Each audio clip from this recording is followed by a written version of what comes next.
Nah, saya punya mimpi, Kang Yadi, walaupun mimpi saya ini banyak dikritik orang gitu loh. Mimpi saya bagaimana ke depan kita bisa memutus mata rantai supplier hulunya ini, saya bilang gitu. Jangan orang-orang itu terus.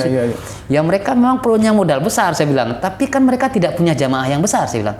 Nah, kita tidak punya modal yang besar, tapi kita punya jamaah yang besar. Intinya pegang pasar, tapi nggak pegang barang. Nggak pegang barang, gitu kita.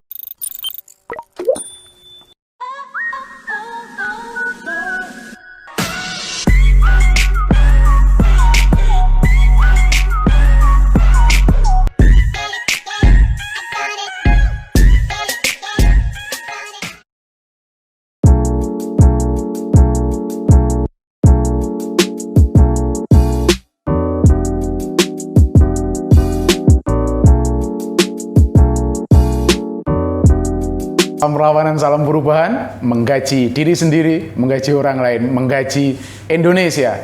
Seberapapun kegagalan Anda di hari kemarin atau hari ini, esok adalah harapan baru untuk orang-orang yang mau berubah dan mendorong perubahan.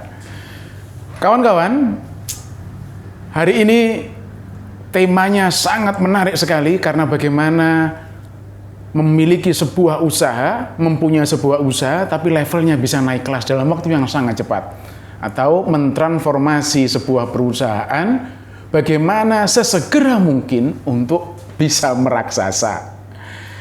Tokoh hari ini adalah tokoh anak muda yang memegang sebuah kendali perusahaan dalam jangka 8 tahun, omsetnya dari punya hutang dan minus sebuah perusahaan akhirnya menjadi sebuah perusahaan media dakwah yang meraksasa dan mempunyai banyak sekali unit-unit bisnis yang lain.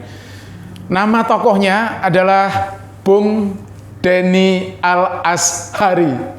Selamat sore, Mas Denny. Assalamualaikum warahmatullahi wabarakatuh. Waalaikumsalam warahmatullahi wabarakatuh, Kang Yadi. Selamat sore, Kang Yadi. Wah, senang sekali saya rasanya sore hari ini diberikan waktu sama beliau. Karena untuk janjian luar biasa susahnya. Beliau adalah Direktur Utama Suara Muhammadiyah. Yang saya baca terakhir kemarin, kalau Buya Syafi'i Ma'arif menjulukinya dengan Bung Denny memegang Suara Muhammadiyah bukan cuman berbunga, tapi berbuah dan itu lebat. Kalau pengakuan itu datang dari Buya Syafi'i, artinya yang dia kerjakan memang luar biasa. Kita nggak butuh omongan-omongan pengantar yang tidak bermutu, kita langsung kupas bagaimana, apa, dan metode yang dia kerjakan tatkala memulai pekerjaan ini di tahun 2014 dengan perusahaan yang mempunyai hutang, jumlah karyawan yang baru 18, tapi di hari ini jumlah karyawan bisa lebih dari 100, unit usaha bisa menjadi perusahaan yang meraksasa dalam bisnis media dakwah yang berskala nasional di Indonesia, dan yang terakhir adalah unit perusahaannya itu berkembang dengan sangat cepat, berlimpah-limpah dengan ekspansi di berbagai rumpun. Mas Denny, betulkah yang terjadi itu? Anda memegang kendali perusahaan ini, SM dalam kondisi tidak normal. Faktanya bagaimana? Ya, Kang Yadi, memang di awal saya diberi amanah gitu oleh pimpinan pusat Muhammadiyah, memang dalam kondisi yang bisa dikatakan tidak normal lah ya, karena memang mengawali dari sesuatu yang tidak ada modal gitu. Tidak ada modal ya. Kemudian yang kedua, manajemen yang bisa dikatakan tidak profesional dan terbatas gitu ya. Kemudian infrastruktur yang juga kurang memadai gitu. Kemudian bisnis yang dikelola dengan model-model tradisional paguyuban lah gitu ya. Nah, itu awal-awal yang harus saya terima. Dan nanggung hutang itu betul ya? Dan betul. Betul, karena memang kondisi awal perusahaan saya tidak tahu juga ya seperti apa, tapi yang jelas ketika masuk di awal memimpin perusahaan ini saya harus menyelesaikan ya 1 5 pekerjaan berarti itu ya. 1 miliar lebih lah gitu. 1 miliar lebih bintang. Iya betul. Yang harus diselesaikan gitu. Sebentar, ini fakta awalnya. Iya. Sekarang kita bandingkan dulu dengan fakta di hari ini setelah Denny pimpin selama 8 tahunan ya, 8 tahun. Faktanya hari ini bagaimana? Ya, alhamdulillah kalau hari ini ya kita bisa bernafas jauh lebih lega ya. Bahkan kita bisa melakukan berbagai ekspansi bisnis ya. Ya, tidak hanya media Suara Muhammadiyah, tetapi juga masuk ke berbagai sektor bisnis gitu. Yang sekarang tidak hanya di Jogja, tetapi sudah tersebar di seluruh Indonesia, jejaring bisnis yang ada yang dikelola Suara Muhammadiyah ini gitu. Kalau singkat ceritanya, nominal yang diuntungkan dari kepemimpinan Anda selama 8 tahun itu kalau dihitung nominal rupiah berapa rupiah yang didapatkan? Ya ratusan lah. Ratusan miliar ya? Iya, ratusan miliar. Ratusan miliar bro, ratusan miliar. Nah, pekerjaan kita, ngulik-nguliknya adalah lantas bagaimana memulai memegang sebuah kendali perusahaan untuk bisa up. Ya, yang memang yang saya ini kan pekerjaannya beratnya 2 kali Kang Wiyadi ya. 1 membenahi yang lama, yang kedua mencari pola-pola pembaharuan ke depan. Ya. Karena saya menempati usaha yang sudah jalan gitu. Beda dia kalau perusahaan baru memang gitu ya. Itu betul-betul pure kita mempersiapkan bagaimana strategi perubahan ke depan. Ini kita membenahi belakang, kemudian juga menyiapkan agenda ke depan gitu. Nah, maka agenda yang kita lakukan pertama itu adalah perubahan manajemen. Ini paling utama ya. Pertama itu ya? Pertama manajemen. Karena kita masuk di dalam ruang bisnis, maka mindset dari manajemen harus kita rubah gitu. Ya, yang kita rubah mindset dari semua manajemen bahwa kita bergerak di dunia bisnis. Manajemen ada berapa langkah kalau dipilah itu?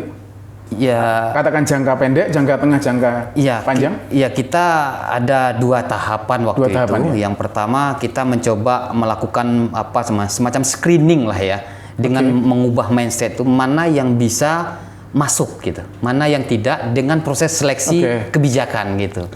Ya istilahnya karena manajemen ini banyak yang senior, yang lama-lama ya. Saya coba menggunakan filsafat istilahnya itu membuang air kotor di gelas lah gitu Kang Wiyadi. Nah sebenarnya saya bisa saja untuk membuang air kotor di gelas itu dengan seluruhnya gitu. Tapi saya tidak menggunakan metode itu, tetapi saya menuangkan air putih, air bersih sebanyak-banyaknya untuk mengeluarkan air kotor ini biar bersih. Ini salah satu cara saya. Nah, artinya apa? Saya ingin memasukkan SDM-SDM baru dengan membuat satu kultur manajemen baru agar kultur lama ini semakin lama semakin tersingkir, semakin lama semakin teralienasi lah dan tereliminasi kemudian gitu. Nah, pilihannya dia akan ikut pada kultur baru atau dia out dari kultur yang kita bangun ini. Nah, itu pekerjaan awal yang harus kita, yang itu berdarah-darah justru. Kalau mencari uang ini tidak terlalu berdarah-darah. Oh gitu ya, tapi menata ininya yang menatanya. Jadi memang kalau saya sering sampaikan, bisnis itu yang paling susah itu bukan cari uangnya, tapi ngurus orangnya. Karena ada aspek pikirannya di sana, ada aspek perasaannya, banyak hal yang harus kita tata. Dan itu intinya di membangun tim itu. Ya, oke. Dengan manajemen itu. Dan ya tetap saja bahwa teori saya sangat menyetujui bahwa harus ada tetap yang namanya creative minority. Tidak perlu banyak, cukup orang 4, orang 5, tetapi dia menjadi tim inti. Berapa tahun selesai, Mas ini? 1 tahun. Pegang kendali manajemen sesuai dengan yang kita idealkan 1 tahun ya? 1 tahun ya, sampai 2015. Setelah selesai manajemen? Baru saya show-off untuk bisnisnya gitu. Jadi manajemen tata dulu sampai perfect. Baru kemudian bisnisnya. Penetrasi bisnis produk yang dimiliki oleh SM itu ya. Betul. Karena saya berpikir percuma saya hari ini mengembangkan bisnisnya macam-macam, tetapi manajemennya amburadul. Ya kulturnya rusak, ininya tidak bagus. Ya banyak uang tapi hilang nanti. Banyak uang tapi tidak jelas misalnya. Betul. Makanya saya harus tata dulu kulturnya paling utama. Nah, kultur entrepreneurship, kultur profesionalisme, ya pengelolaan manajemen yang totalitas, itu yang harus saya bangun di awal dulu gitu. Manajemen selesai 1 tahun, kemudian baru pegang produk. Produk pada waktu itu awalnya apa SM? Apakah hanya majalah Suara Muhammadiyah. Kemudian ya ada sih jual-jual usaha-usaha tambahan batik waktu itu gitu ya. Betul. Tapi ya hanya sekedar orderan-orderan terbatas ya. Kemudian saya coba kembangkan itu menjadi sebuah outlet yang lebih besar. Jadi intinya awal produk pas dipegang itu baru majalah sama batik gitu batik, ya. ya. Oke. Batik, Buku ya. lah nggak salah ya. Buku, ada buku. Oke, tiga ya, lah ya. Tiga ya, item. buku batik itu. Tapi ada di ruang kecil Ya, ya, ada betul. satu ruang kecil, yaitu yang kemudian diproduksi kemudian didistribusikan gitu. Nah, kemudian saya melihat bahwa untuk menghasilkan omset yang besar kita harus meningkatkan produksi yang besar gitu. Nah, untuk meningkatkan produksi yang besar maka saya harus punya pasar yang besar. Nah, ini saling bersinergi saya bangun. Betul. Pasarnya saya bentuk, produksinya saya tingkatkan, distribusinya saya kembangkan gitu. Nah, maka saya bangun gudang itu sama teman-teman di Ngadi Winatan ini. Kalau untuk ya dulu kan hanya terbatasnya sekian karena tempat nggak ada gitu Kang Yadi. Nah, kita bangun gudang, kita beli lahan, bangun gudang, kita kemudian produksi besar-besaran. Unlimited lah jadinya. Unlimited gitu. Seberapapun kemauan pasar kita bisa pasok. Kita bisa pasok gitu. Kalau dulu kan tidak, sehingga harganya Dan mahal. bermain masih di 3 item itu, majalah, batik sama buku. Kita udah mengembangkan ke yang mengembangkan. lain ya. Kita udah masuk ke kebutuhan-kebutuhan sekolah secara resmi. Oh, kebutuhan jadi kampus. dari item 3 itu kemudian merambah ke baju-baju seragam. Oke, ya. kebutuhan kampus, kebutuhan rumah sakit gitu. Kebutuhan majelis organisasi lah. Udah masuk ke kebutuhan itu ya. Ke segmen-segmen itu gitu maksudnya. Itu yang kita kembangkan. Sampai hari ini akhirnya ada Lokmu itu terus perpanjang ceritanya Mas ini. Ya, jadi dari outlet ini kita kan buka baru di Jogja waktu itu Kang Yadi. Nah, saya ingin mengembangkan bahwa kultur entrepreneurship itu jangan ada di sini, pinginnya gitu.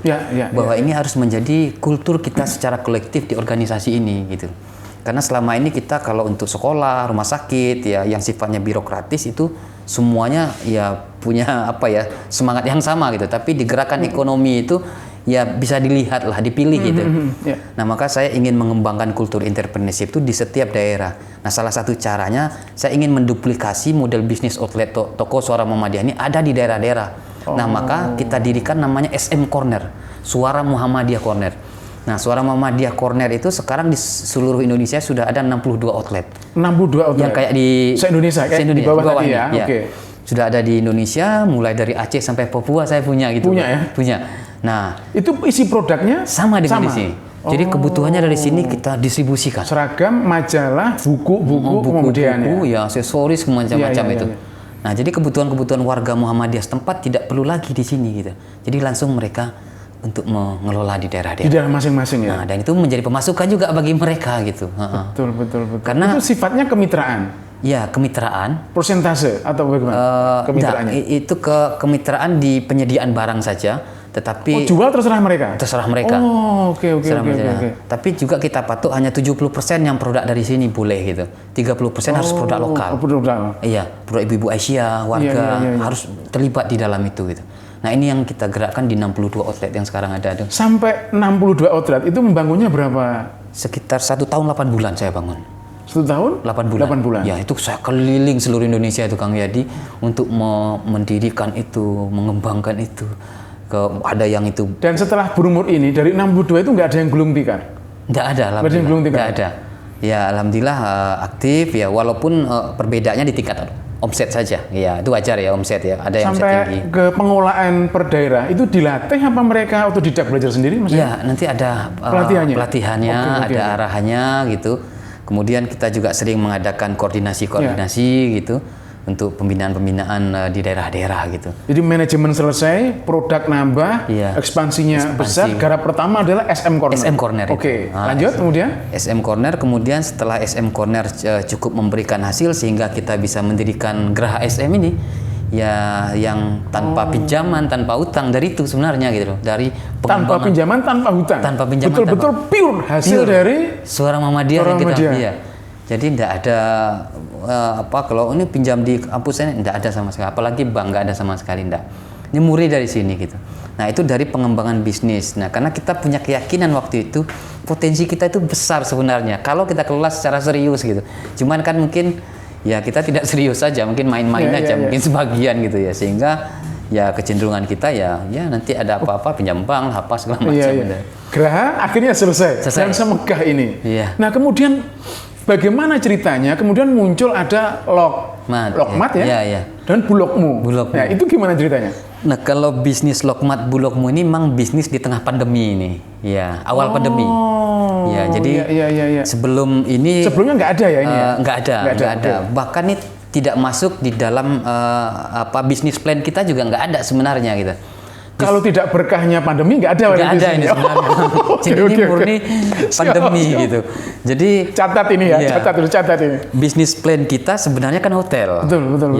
Jadi kami di awal pandemi itu, kami kan groundbreaking Februari 2020. Kemudian Maret mau pembangunan hotel. Hotel ini ya. Nah, hotel SM Tower. Nah, tiba-tiba pandemi sehingga hotelnya terhenti.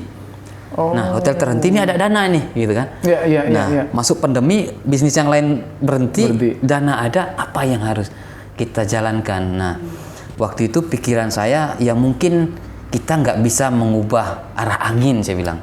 Tapi mungkin kita masih bisa mengubah arah layar, saya bilang. Ya, pandemi adalah arah angin yang nggak mungkin kita bisa ubah, tetapi arah layar bisa untuk sampai ke tujuan yang kita ingin capai, saya bilang. Nah, saya bilang sama teman-teman, tugas kita sekarang adalah bagaimana mengubah arah layar ini agar perahu ini tetap sampai ke tujuan, saya bilang.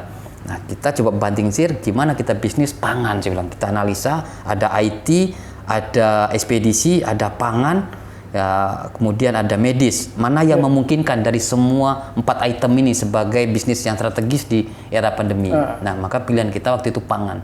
Bukalah bisnis sembako awalnya. Sembako awalnya ya. Berarti Lokmat dulu ya. Bulogmu dulu. Bulogmu dulu ya. Ya, Bulog Muhammadiyah. Bisnisnya hanya 9 item produk sembako. Nah, sekarang pertanyaannya, karena sekarang sembako itu sudah di mana-mana orang jual, bagaimana membuka pasar?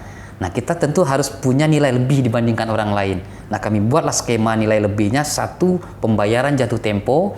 Yang kedua, harga kompetitif dengan distributor. 3, delivery barang diantar. Yang keempat, mereka setiap 1 bulan mendapat insentif tambahan 1% dari total omset.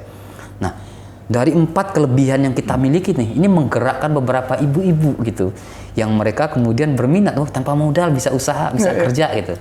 Awal Jogja ya? Di Jogja awalnya. Jogja, dan setiap 13 keagenan kita dirikan yang namanya stock point. Nah, stock point ini membina.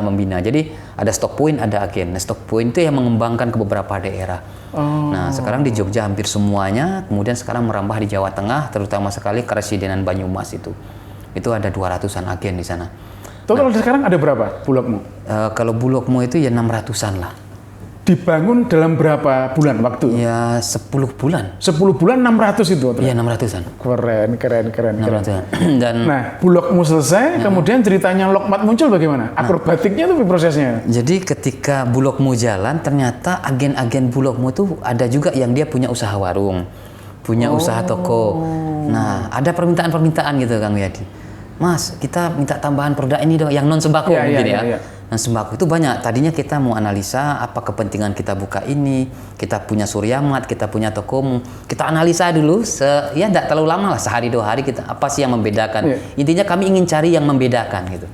Nah, ketemulah kita punya Suryamat, punya tokomu, punya yang lain, tapi betul. Tidak terkonsolidasi di dalam sistem masing-masing sendiri-sendiri. Ya. Per wilayah. Ya, betul.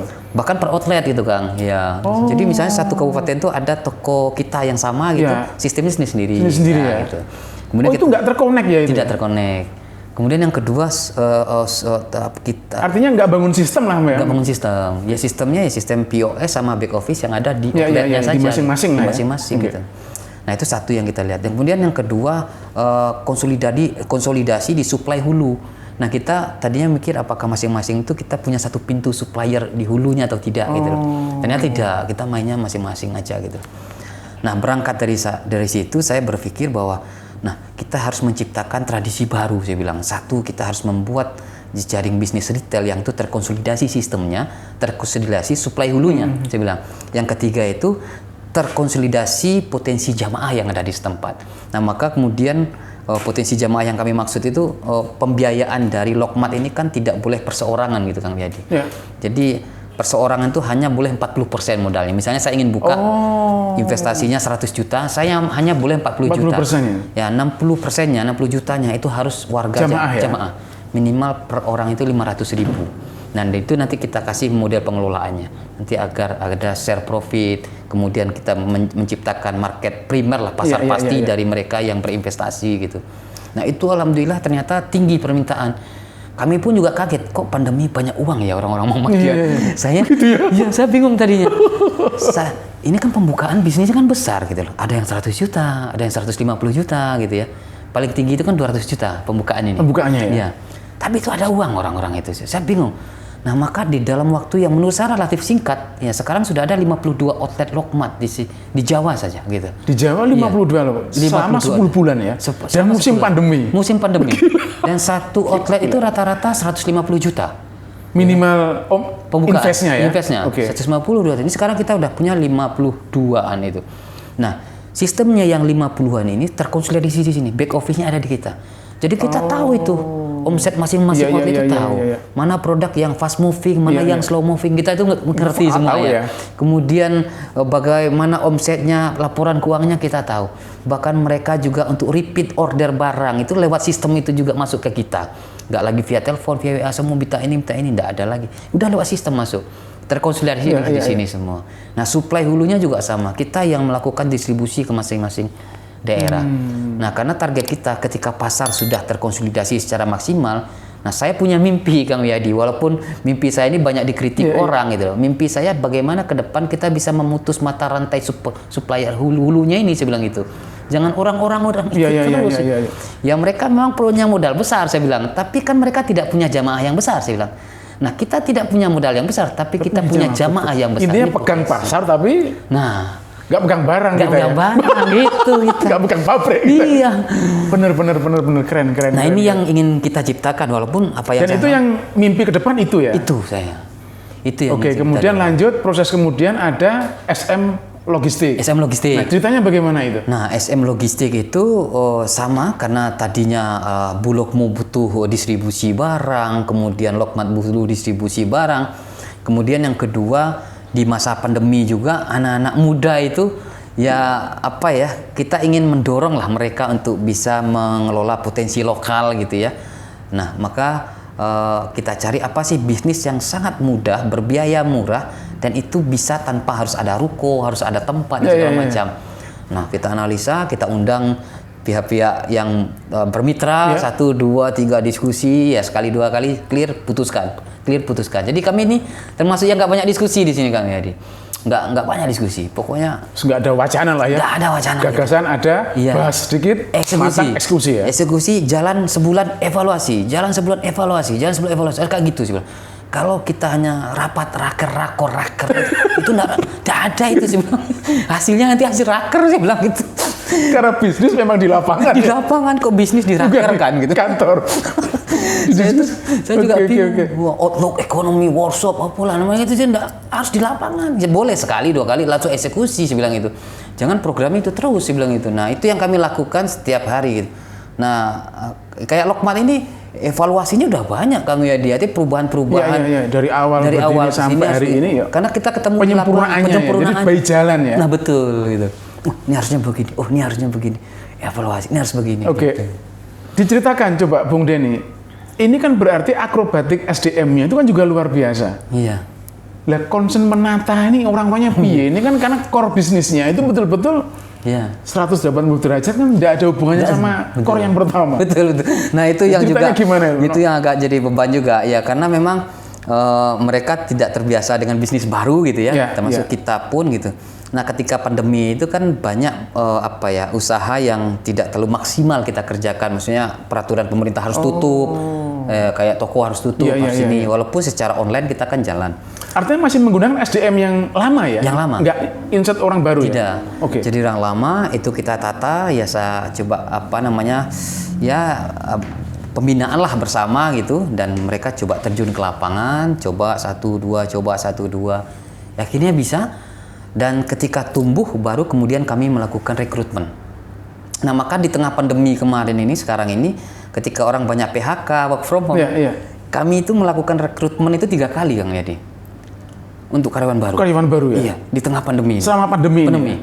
Artinya yang lain pada mengurangi karyawan, kita malah nambah. Saya nambah. Saya pertama pembuka rekrutmen pertama saya nambah 12 orang. Rekrutmen kedua saya nambah 6 orang. Rekrutmen ketiga itu saya tambah 16 orang. 16 orang. Dan sebelum lanjut ini, intermezzo ini. Iya. Kamu lulusan sarjana ekonomi, Man? Enggak. Yuk. Lanjut ya. Hotel ya? Hotel. Nah, hotel ini sudah lama saya punya cita-cita sebenarnya, Kang Edi. Nah, setelah ini diresmikan, mimpi saya adalah hotel waktu itu. Ya, kenapa hotel? Satu, potensi warga Muhammadiyah yang tingkat mobilitasnya tinggi. Kemudian event-event dan aktivitas yang dikelola oleh Muhammadiyah di berbagai daerah tinggi. Kemudian yang ketiga itu apa namanya hegemoni kelompok-kelompok pemodal lah menguasai segmen ini ya. Kalau ingin kita nyebutkan hanya 1-2 orang aja dari Prancis, dari Inggris yang menguasai beberapa hotel dengan berbagai nama gitu loh. Nah, saya berpikir ya kita ini Muhammadiyah besar, umat Islam besar, kenapa kita nggak konsolidasikan ini gitu. Nah, saya coba bikin konsep suatu saat saya harus bikin hotel, saya bilang. Nah, namanya SM Tower ini. Nah, SM Tower ini konsepnya juga hotel jejaring, Kang Yadi. Ini tidak hanya ada di sini. Ini yang sudah daftar, ini sudah ada 13 daerah yang daftar. Nah, ini yang pusatnya aja belum jadi, yang daftar udah 13. Gila. Karena saya belum bisa mengawali di daerah lain kalau ini belum berdiri. Selesai, ya? Berdiri. Ya. Maka setelah ini berdiri, ini akan sama dengan Lokmat dan Bulogmu. Ini akan muncul di daerah-daerah itu target saya. Jadi akan ada nanti SM Tower Malang, SM Tower Bandung, SM Tower sama kayak hotel-hotel orang lain. Mimpi saya itu gitu suatu saat. Nah, caranya dengan mengelola tanah-tanah wakaf yang tidak produktif gitu. Kemudian investasi pembiayaannya dengan melibatkan amal usaha Muhammadiyah setempat. Tidak, Bang. Intinya jangan, Bang. Ya, kita pingin potensi yang ada itu ya semacam investasi lokal gitu ya. Nih PTM ini berapa dengan sistem yang jelas. Kalau perlu dengan sistem perbankan. Ya, keren, nggak ngecap Buya Syafi'i itu. Ini memang Denny ini pelaku ekonomi yang ideologis menurut saya ini. Asli organik yang dia kerjakan itu. Keren. Kita lanjut kulik-kuliknya kawan-kawan. Oke. Ya. Nah, kemudian hotel ini. Iya, hotel. Masih ada produk yang lain? Ya, hotel ini ada SM Tour sih sebenarnya. SM Tour ya? Ya, travel gitu. Ya, kita untuk pemberangkatan umroh dan wisata gitu. Dan ini kita sudah pemberangkatan 5 kali jemaah umroh sebelum pandemi. Ya, tapi pas pandemi berhenti. Berhenti.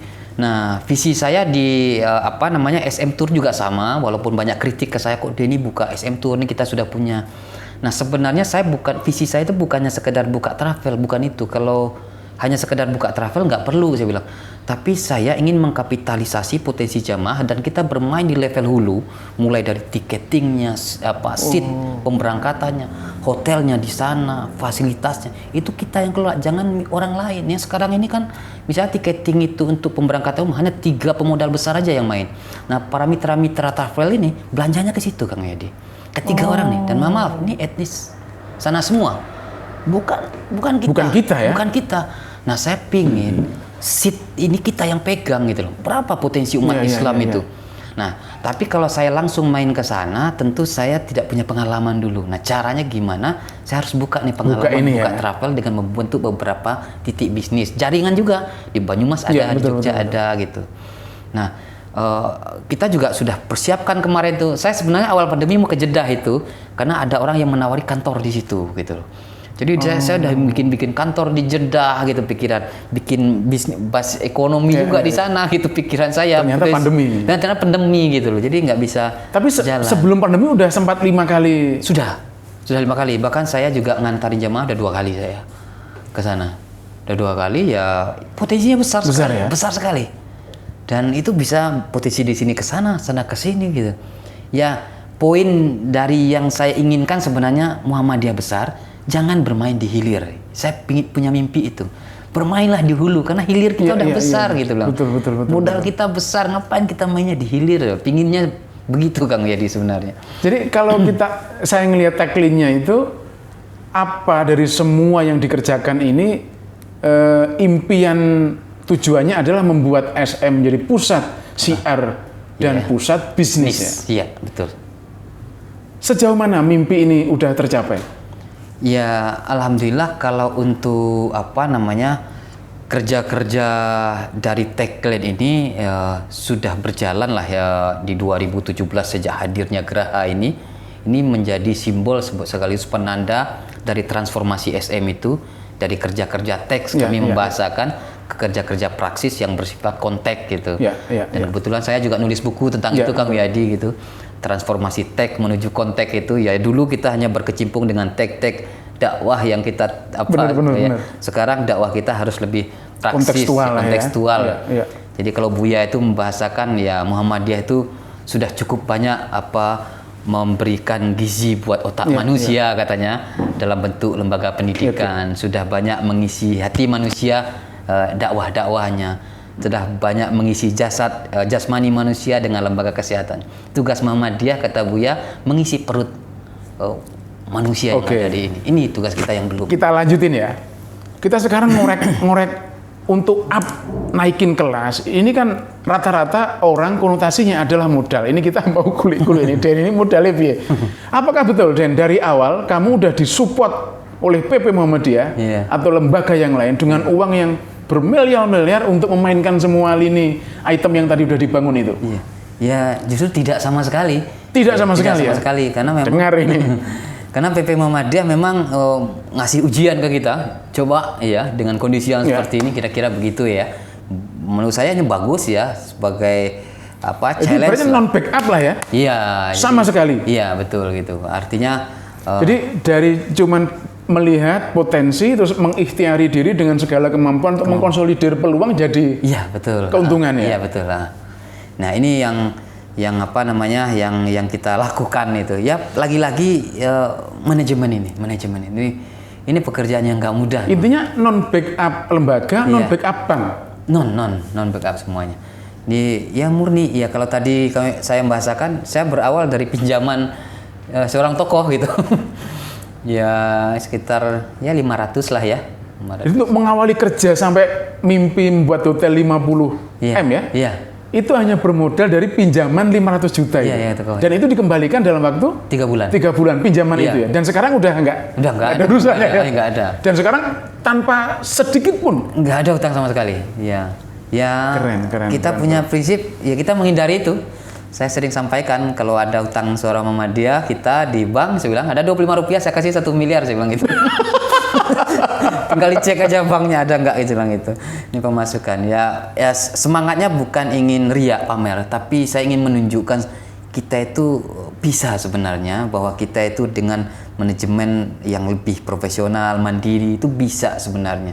Jadi kalau mindsetnya yang dibangun, wah gampang nanti ada pinjaman, wah gampang nanti ada bank, maka semangat juangnya itu beda. Rendah lah ya, nggak ideologis lagi. Kayak sekarang ini, misalnya kita nih bangun hotel, dana kita segini. Saya wanti-wanti teman-teman, kita harus berjuang betul, saya bilang. Waktu kita hanya 6 bulan, saya bilang. Gimana mendapatkan uang sekian miliar gitu. Itu yang harus kita tekankan. Hampir tiap hari saya ngomong gitu. Buang jauh-jauh tentang pinjaman, buang jauh-jauh tentang bank, saya bilang. Karena sekali melekat di sini, besok Anda tidak akan bekerja lagi, saya bilang gitu. Udah, tidur aja besok pinjam bank, saya bilang gitu. Jadi itu harus kita tekankan betul. Ya kalau hanya sekedar pinjam ya bisa. Ya nawarin juga banyak. Cuma kan kerja bisnisnya nggak buat hari esok aja. Masih panjang waktu kita. Apalagi untuk menjadikan legacy buat generasi selanjutnya gitu Mas. Karena saya punya mimpi ini menjadi bagian legacy saja, jadi tradisi baru lah gitu. Makanya paling tidak ketika ya minimal ada satu amal usaha Muhammadiyah dari sekian banyak yang mampu bertahan tanpa utang. Saya ingin menunjukkan itu. Gitu. Masya Allah, gila keren. Dan lanjut ngomongin objek pasar sekarang. Pasar masih orientasi minded betul-betul masih warga Muhammadiyah atau tidak? Saya sudah masuk ke pasar yang lebih luas sekarang, apalagi dengan Bulogmu ini, kemudian dengan retail. Ibaratnya terjun bebas di pasar bebas. Lokmat ini, bahkan dan itu berani ya kita ya. Berani kita. Artinya tingkat persaingan semua sudah kita hitung. Sangat berani. Bahkan Bulog nasional yang resmi pun sekarang bergantung sama kita, kerjasama sama kita. Begitu ya? Iya. Jadi keren. Bulog itu sudah datang ke sini 2 kali untuk gimana kerjasama. Dan saya juga ada diundang juga ke Bulog yang Semarang, Bulog yang di Jakarta. Gimana? Karena memang mereka tertatih juga sebenarnya. Karena musuh dan kompetitor kita itu sesungguhnya bukan Bulog, bukan yang lokal, yang pemodal-pemodal besar. Gajah-gajah tadi itu ya? Naga-naga itu luar biasa. Dan ini saya mikir Muhammadiyah harus lihat ini, saya bilang itu. Pemerintah harus perhatikan. Karena makan betul, dia membunuh. Bulog pun dibunuh oleh mereka. Jadi kalau ya pasar mereka kendalikan semua. Kalau kita preteli ngeri juga ininya mereka itu, pola-pola kerjanya mereka. Sekarang misalnya sederhana, jagung ya di take over sama dia semuanya, diambil alih. Kemudian olahannya di stop ya untuk menjadi pakan ternak. Pakan ternak kemudian mati. Nah, kemudian dia ambil take over itu peternak dia beli itu Kang Yadi. Dia olahnya, kemudian ya hasilnya dia jual dengan standar harga mereka. Betul. Iya, patok harganya mereka lah ya. Maka ke depan kalau itu yang terus terjadi, kita nggak akan lihat lagi ibu-ibu di pasar jual telur. Ya, mbah-mbah yang tua-tua jual telur tuh nggak lihat. Telur akan dijual supermarket dengan harga yang besar. Harga mereka ya. Nah, ini real di depan kita, dan ya saya dengan hati kecil saya ingin melawan itu gitu loh, dengan cara saya bilang itu. Dan itu terjadi di semua produk barang, termasuk minyak goreng sekarang. Minyak goreng ini harganya luar biasa. Ya dia take over gitu dengan modal yang besar, petani-petani sawit itu. Kemudian dia tahan harga, dia mainkan. Ya, kan intinya gini, mereka tidak mau ada pasar-pasar kecil, produksi-produksi kecil yang mengganggu harga mereka. Nah, caranya gimana? Bunuh itu gitu. Dengan cara take-over. Nah, makanya ya kita ini lagi berikhtiar betul bagaimana mengambil alih titik-titik usaha itu. Termasuk besok saya punya agenda tanggal 27 ke Blitar itu. Kita ingin diskusi peternak itu. Nah, dengan petani kita sudah beberapa juga klasternya di Jawa Tengah koordinasi untuk mengkoordinasikan petani. Ini mesinnya, pengambilan kita, makanya gudang kita siapkan juga. Ya masih panjang sih ikhtiarnya, tetapi harus diawali, saya bilang gitu. Jadi kita bisnis tapi juga ada impact-nya lah gitu saya. Jangan untung-untung dong bilang. Ini untung uangnya kecil bilang, kecil itu uang kita mati besok bilang. Tetapi kan generasi ke depan itu loh. Ini yang ada jepingin saya Kang ya. Keren. Dan dari semua yang dikerjakan itu, tantangan apa yang terberat yang kamu rasakan? Ya, lagi-lagi saya ingin bicara ke dalam internal sebenarnya. Ya, memang ya saya ini dinilai kalau teman-teman ini terlalu cepat gitu. Jadi tim ini kadang-kadang tertatih-tatih gitu ngikutin ya. Saya itu Kang Wiyadi pulang kantor itu hampir 8 tahun saya di sini. Saya pulang kantor tuh nggak ada yang di bawah jam 9 malam, nggak ada. Ya. Masya Allah. Ini baru-baru ini aja karena sudah stabil, saya pulangnya udah jam 9. Kalau nggak dulu saya sampai jam 12 malam. Saya betul-betul total saya. Ya, total betul saya. Jadi di kantor jam 7? Iya, ada jam setengah 9. Ya, sama itu. Nah, ya total itu. Tapi sekarang inilah setahun 2 tahun ini udah agak longgar lah ya. Tapi 5 tahun sebelumnya itu saya hampir jam 11 malam, jam 12 malam. Itu memang pengorbanan untuk membayar semuanya ya. Artinya membangun kultur itu yang paling berat saya tantang. Saya harus mencontohkan. Saya kayak Lokmat itu.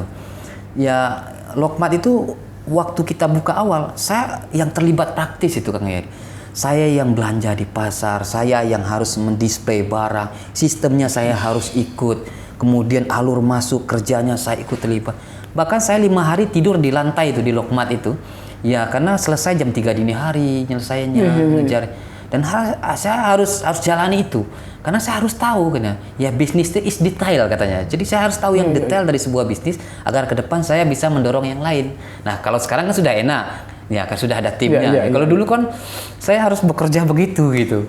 Dari awal betul gitu. Nah, sekarang saya tinggal ngajari yang lain begini.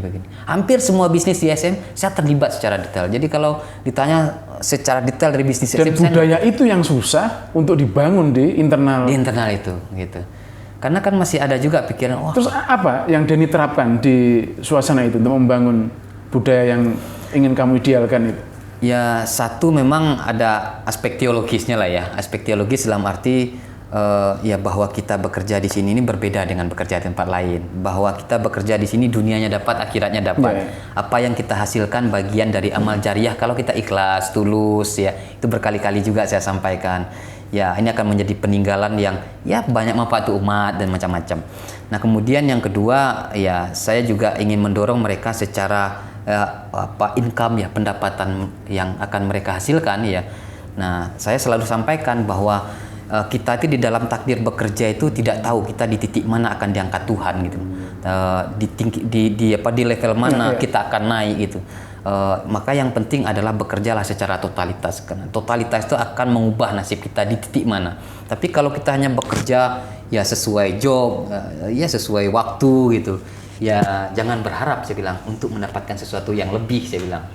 Ya istilahnya kalau kita mengerjakan sesuatu yang biasa kita kerjakan, maka kita akan mendapatkan sesuatu yang biasa kita dapatkan. Ya, jadi ada motivasi-motivasi yang hampir tiap hari. Satu gitu. teologis lah aspeknya ya. Aspek teologis, kedua gitu aspek yang yang secara finansial yang harus mereka dapatkan. Artinya di sini kita tidak reward dengan pendapatan karyawan ini. Jadi sebanding dengan apa yang dia kerjakan. Apa yang mereka kerjakan. Kalau ingin mendapatkan reward yang besar, ya bekerjalah yang di luar kebiasaan bilang gitu. Ya alhamdulillah ya di sini kan udah rata-rata udah relatif stabil ya. Kalau dulu saya kerja di sini reporter itu kan masih berapa itu 600 700 itu gaji saya dulu itu. Iya kan? Sekelas ya pendidikan S2 dulu itu kan 2013 gitu. Kalau sekarang ya alhamdulillah. Kalau sekarang tertinggi berapa deh? Terendah lah ya. Ya terendah bukan. Ya, kalau terendah ya di angka 3,5. Wih. Ya. Keren. Jadi ya tapi harus total. Iya. Tapi kalau nggak total ya saya juga nggak sungkan-sungkan untuk potong gitu. Ya, harus total ya. Dan dia bisa juga lebih tambah lagi kalau dia pakai. Satu aspek teologis, dua kemudian reward atau pendapatan, terus masih ada? Yang ketiga itu istilahnya kerja tim yang kita dorong. Jadi di masing-masing bisnis ini kan memang kita buat tim-tim sendiri gitu. Jadi memang mereka kita pergilirkan untuk menjadi manajemen manajerialnya. Jadi kita pergilirkan gitu. Jadi per tim yang satu kesulitan terus kemudian ada rotasi itu. Jadi kalau memang mereka ya baik kerjanya bagus, artinya secara posisi dia akan mendapatkan perubahan lah yang lebih baik gitu. Nah itu juga menjadi semangat ya teman-teman tim bekerja. Artinya gitu. Ada budaya kompetisi lah. Nah kompetisi ya budaya kompetisi itu menjadi bagian lah di sini. Gitu. Ya karena bahkan perlu kami ciptakan gitu Kang Yadi. Kita ciptakan antar unit itu budaya kompetisi itu. Jadi misalnya satu bisnis ini pendapatannya sekian, ini sekian. Jadi gimana berkompetisi? Tapi kalau bisnis si A bisa mendorong bisnis B ini lebih bagus, nanti si A ini akan dapat reward. Ya, jadi saling berkompetisi.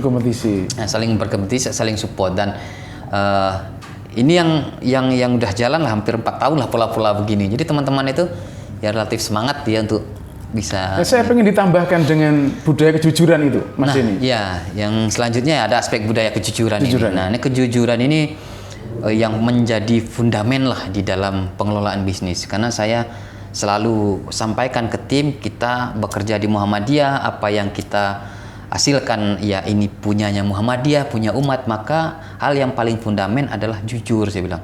Apalagi kita berurusan dengan bisnis itu berurusan dengan uang. Nah kalau sudah hilang kepercayaan orang, distrust, maka jangan harap ya kerja kita ini bisa dipercaya orang dan berhasil. Maka di sini ya betul-betul kita tekankan betul jujur harus nomor 1.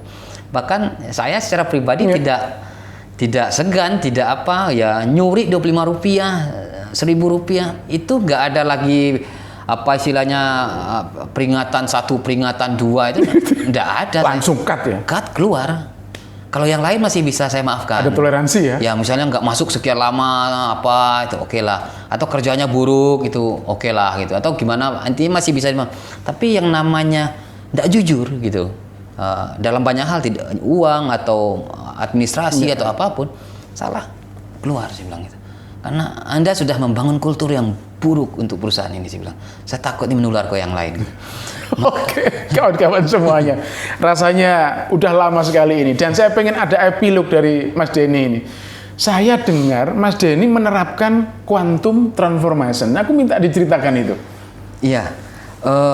Quantum transformation ini satu semangat perubahan yang dilakukan secara cepat gitu ya. Secara cepat dalam konteks mindset sebenarnya Kang ya. Mindset ya? Mindset. Jadi bukan bisnisnya.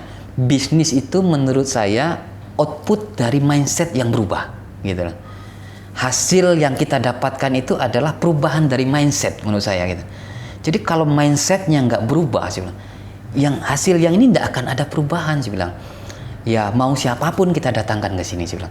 Maka ya quantum transformation adalah perubahan cepat terhadap mindset kita untuk menjadikan perusahaan ini sebagai bisnis yang profesional, ya bisnis yang mandiri gitu, dan ya dengan bisnis dengan manajemen yang totalitas itu yang kita dorong itu sebenarnya.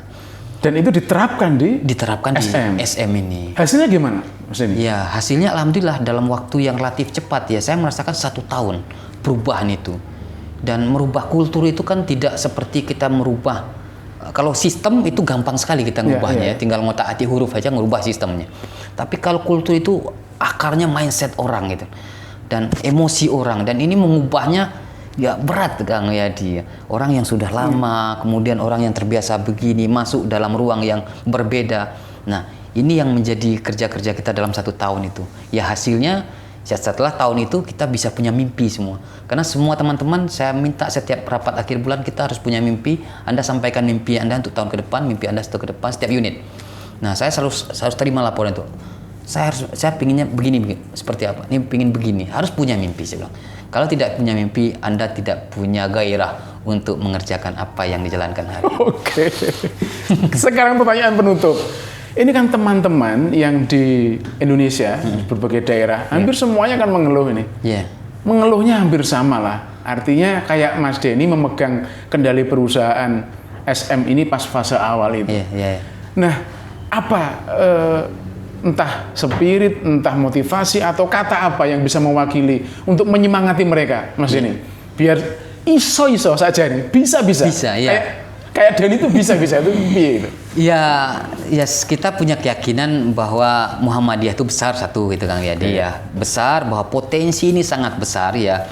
Jadi ini hanya persoalan ada orang-orang yang siap mengelola potensi yang besar ini gitu loh. Dan ya kalau saya ingin ngasih quote ya istilahnya di dunia ini tidak ada orang yang hebat sebenarnya. Yang ada adalah orang yang terlatih dan belajar. Maka kalau ingin menjadi orang hebat maka teruslah berlatih dan belajar. Jadi apa yang kami kembangkan hari ini bukan dari berlatar belakang orang-orang hebat sebenarnya. Kami buka Lokmat, buka Bulogmu, SM Corner, hotel dan sebagainya. Itu tidak ada latar belakang orang hebat, orang hebat yang backgroundnya pengelolaan bisnis itu. Tapi kami mau berupaya untuk berlatih dan belajar. Ya untuk apa? Untuk menjadi hebat tadi, mengelola potensi yang besar ini untuk menghasilkan sesuatu yang besar buat Muhammadiyah, Islam dan negeri ini kira-kira. Oke. Kawan-kawan sekalian, rasanya sudah cukup detail apa yang kita tanyakan kepada Bung Denny, dan sudah sangat banyak hal-hal yang bisa menginspirasi kalian semuanya. Terima kasih sudah menonton video ini. Salam perlawanan, salam perubahan, menggaji diri sendiri, menggaji orang lain, menggaji Indonesia. Seberapapun kesesatan langkah Anda yang kemarin, putar arah, cari arah baru, dan itu adalah perubahan mimpi kita bersama-sama ke depan. Wassalamualaikum warahmatullahi wabarakatuh. Wabarakatuh. Wabarakatuh. Wabarakatuh. Wabarakatuh. Wabarakatuh.